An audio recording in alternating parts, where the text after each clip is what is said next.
திருச்சிற்றம்பலம். நம பார்வதீபதையே. அரகர மகாதேவா. தென்னாடுடைய சிவனே போற்றி. எந்நாட்டவர்க்கும் இறைவா போற்றி.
சிவனோடு ஒக்கும் தெய்வம் தேடினுமில்லை, அவனோடு ஒப்பார் யாருமில்லை.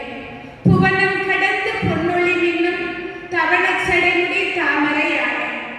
ஆத்தாளை எங்கள் அபிராம வல்லியை, அண்டங்கெல்லாம் பூத்தாளை, மாதுளப்பு நிறத்தாளை, புவியடங்க காத்தாளை, அங்கையில் பாசாங்குசமும் கரும்பு வில்லும் சேர்த்தாளை, முக்கண்ணியை தொழுவார்க்கு ஒரு தீங்கும் இல்லையே. இன்றைய பொழுது ஒரு அருமையான பொழுது. அந்த பொழுதிலே எனக்கு இன்றைய தினத்திலே பேச வாய்ப்பு தந்த திருமுறை பேரவை தலைவர் திரு ஐயா ஆறுமுகம் அவர்களுக்கு என்னுடைய மனமார்ந்த நன்றியையும் வணக்கத்தையும் தெரிவித்துக் கொள்கின்றேன். அது மட்டுமல்லாது 63 மாத இதழ் ஒருங்கிணைப்பாளர் அவர்களுக்கும் என்னுடைய மனமார்ந்த நன்றியையும் வணக்கத்தையும் தெரிவித்துக் கொள்கின்றேன். அடியே இன்றைக்கு பேச எடுத்துக்கொண்ட தலைப்பு என்ன அப்படின்னா, ஜோதிலிங்க பெருமைகள். இந்த உலகத்தில் வாழ்கின்ற ஒவ்வொரு மனிதனும் இறைவனுடைய தனிப்பெரும் கருணையை பெற்று உய்ய வேண்டும் என்கின்ற ஒரே காரணத்திற்காக அருளாளர்களாக வாழ்ந்தவர்களுடைய வாழ்க்கை வரலாற்றையும் எடுத்துக்காட்டாகவும் உதாரணமாகவும் தந்து சென்றிருக்கின்றார்கள்.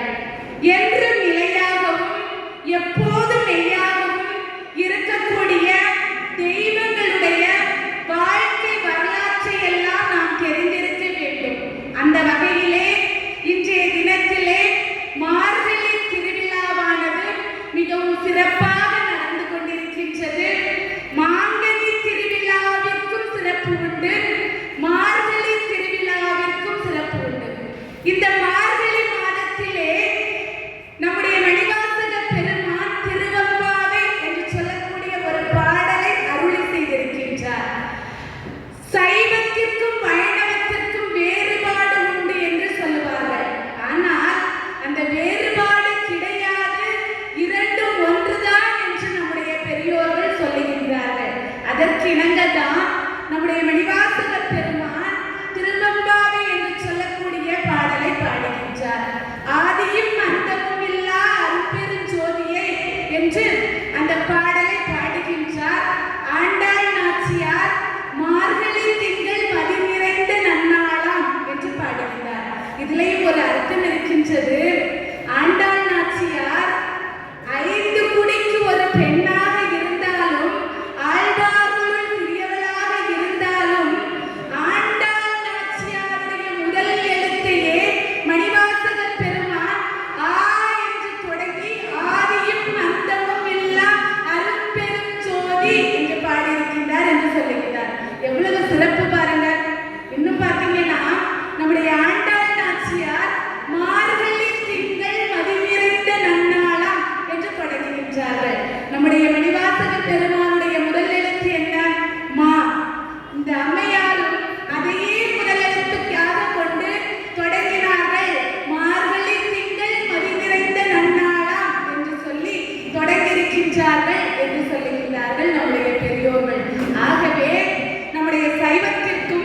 ஒரு சிலர் சௌராஷ்டிரமே சோமநாத் என்று பாடியிருக்கிறார் நம்முடைய ஆதிசங்கரர். அவர் எதற்காக அப்படி பாடினார் பார்த்தீங்கன்னா, அந்த 12 ஜோதிலிங்கங்களையும் வரிசைப்படுத்துவதற்காகத்தான் அவர் முதலே சோமநாத்தை வைத்தார் என்று சொல்லப்படுகின்றது. அந்த 12 ஜோதிலிங்கங்களை வரிசைப்படுத்தி பாடுவதற்கு ஏற்ற மாதிரி கவிதை நயம் சரியாக அமையுமாறுதான் அவர் சௌராஷ்டிரமே சோமநாத் என்று எழுதியிருக்கின்றார் என்று சொல்லப்படுகின்றது. அப்போ எது முதன்மையானது என்ற குழப்பம் நமக்கு இருக்கும். நாம இந்த பாரத நாட்டிலே வாழ்ந்து கொண்டிருக்கின்றோம். நம்ம பாரத நாடு பண்பாடு மிகுந்த நாடு. இந்த பண்பாடு மிகுந்த நாட்டிலே நாம் இறைவன் எம்பெருமானை மூல முதற் கடவுளாக வைத்து நாம் வணங்கிக் கொண்டிருக்கின்றோம். அந்த வகையிலே இமய மலையை கைலாயத்தின் ஒரு பகுதியாக நாம் சொல்லுகின்றோம். ஆகவே அந்த இமயத்தின் அடிவாரத்திலே இருக்கக்கூடிய கேதாரம் என்று சொல்லக்கூடிய திருநகரை முதன்மையாக கொண்டு அந்த திருத்தலத்திலே நடந்த மகிமைகளையும் ஜோதி லிங்கத்தினுடைய தோற்றங்களையும் பற்றி அடியே உங்களுக்கு எடுத்து சொல்லலாம் என்று நினைக்கின்றேன். ஒரு சமயம் பிரம்மதேவர் தான் படைத்த அகில உலகத்தையும் பார்த்து அப்படியே பிரமிப்போடு பார்க்கின்றார். இந்த உலகத்தை நான் படைத்தேன். இந்த உலகத்தில் இருக்கக்கூடிய மனிதர்கள், விலங்குகள், பறவைகள், செடிகள், கொடிகள் அனைத்தையும் நான் படைத்தேன் என்று சொல்லி பிரம்மதேவருக்கு மிகுந்த ஆணவம் தலைக்கேறி அப்படியே சிரிக்கிறார். சிரித்த மறுகணமே நம்முடைய திருமால் பார்க்கின்றார். இவனுக்கு என்ன இத்தனை ஒரு ஆணவம்? இந்த உலகத்தை நான் படைத்தேன் என்று ஆணவம் கொண்டு சிரிக்கின்றானே, இவனுக்கு எவ்வளவு திமிரு என்று நம்முடைய திருமால் நினைக்கின்றார். அவர் சொல்றாரு, நீர் என்னுடைய நாபிக் கமலத்திலிருந்து தோன்றியவர் தானே, உமக்கு என்ன ஆணவம்?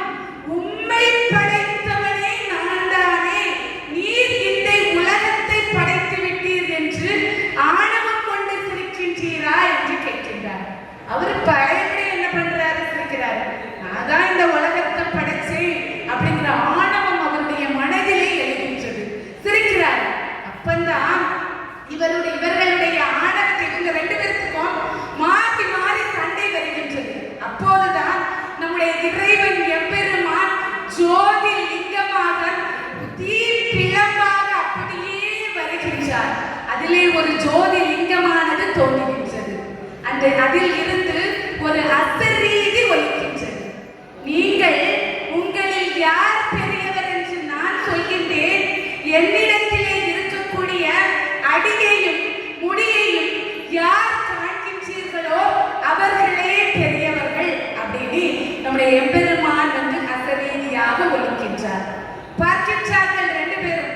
சரி என்று சொல்லிக்கொண்டு பிரம்மதேவர் என்ன செய்கின்றார்? பச்சை அவதாரம் எடுத்து வானலோகத்தை நோக்கி பறக்கின்றார்.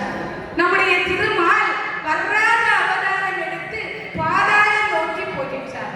நீ மேல போ, நான் கீழே போறேன் அப்படின்னு சொல்லியாச்சு. நம்முடைய பிரம்மதேவர் மேல் நோக்கி பறந்து கொண்டிருக்கின்றார். காலங்கள் செல்ல செல்ல பல காலங்கள் ஆகின்றது. பறந்து கொண்டே இருக்கின்றார். அவருக்கு இறகுகள் எல்லாம் சோர்ந்து போய்விட்டன. நம்முடைய திருமால் பஞ்சையாக மாறி வராக அவதாரமாக மாறி பாதாளம் நோக்கி அப்படியே போய்கொண்டிருக்கின்றார். அவருடைய கால்கள் எல்லாம் சோர்ந்து போய்விட்டன. பார்க்கின்றார். அடடா, எப்போதடா இறைவனுடைய அடியை நாம் காண முடியும் என்று நினைக்கின்றார். பிரம்மதேவரோ எப்படா நாம் இறைவனுடைய திருமுடியை காண முடியும் என்று சொல்லி நினைத்து போகின்றார். பார்க்கல, 2 பேருமே பார்க்கல, போயிட்டே இருக்காங்க. பிரம்மதேவர் போய்கிட்டே இருக்கின்றார். ஒரு தாழம்பூவானது கீழே வருகின்றது. பார்க்கிறார். தாழம்பூவிடம் கேட்கின்றார், எவ்வளவு காலமாக நீ பயணித்துக் கொண்டிருக்கின்றாய் என்று சொல்லி கேட்கின்றார். வெகு காலமாக நான் பயணித்துக் கொண்டிருக்கின்றேன். எப்போது நான் கீழே போவேன் என்று எனக்கு தெரியவில்லை என்று அந்த தாழம்பூ பிரம்மதேவரிடத்திலே சொல்லுகின்றது. பிரம்மதேவர் சொல்லுகின்றார், நானும் வெகு காலமாக பறந்து வந்து கொண்டே இருக்கின்றேன், எப்போது இறைவனுடைய திருமுடியை காணுவேன் என்று எனக்கு தெரியவில்லை, என்னுடைய இறகுகள் எல்லாம் சோர்ந்து போய்விட்டன என்று சொல்லி பிரம்மதேவர் சொல்லுகின்றார். நீ எனக்கு ஒரே ஒரு உதவி செய்வாயா என்று சொல்லி பிரம்மதேவர் கேட்கிறார். சரி, நான் என்ன வேண்டாலும் செய்கிறேன் என்று சொல்லி தாழம்பூவானது கீழே வருகின்றது. பிரம்மதேவர் வருகின்றார், நம்முடைய திருமாலை சந்திக்கின்றார்கள். திருமாலிடத்திலே பிரம்மதேவர் சொல்லுகின்றார், நான் இறைவன் எம்பெருமானுடைய திருமுடியை பார்த்து விட்டேன் என்று சொல்லி பொய் சொல்லுகின்றார். இந்த தாழம்பூவும் அதற்கு ஆமாம் ஆமாம், திருமுடியில் இருந்துதான் என்னை எடுத்து கொண்டு வந்திருக்கின்றார் பாருங்கள் என்று சொல்லி அந்த தாழம்பூவும் பொய் சொல்லுகின்றது. அப்போது மீண்டும் அதி ஆக்ரோஷமாக அக்கினி பிளவானது, ஜோதி பிளவானது அங்கே தோன்றுகின்றது. அங்கே வந்து இறைவன் காட்சி கொடுக்கின்றார். காட்சி கொடுத்து இந்த பிரம்மதேவரை பார்த்து சொல்கின்றார், நீ பொய் சொன்ன காரணத்தினால் இந்த லோகத்தில் உனக்கு கோயிலே கிடையாது என்ற சாபத்தை கொடுக்கின்றார். திருமாலிடத்திலே நீ உண்மையை சொன்ன காரணத்தினால் இந்த லோகத்தில் உனக்கு தனி கோயில்கள் அமைக்கப்பட்டு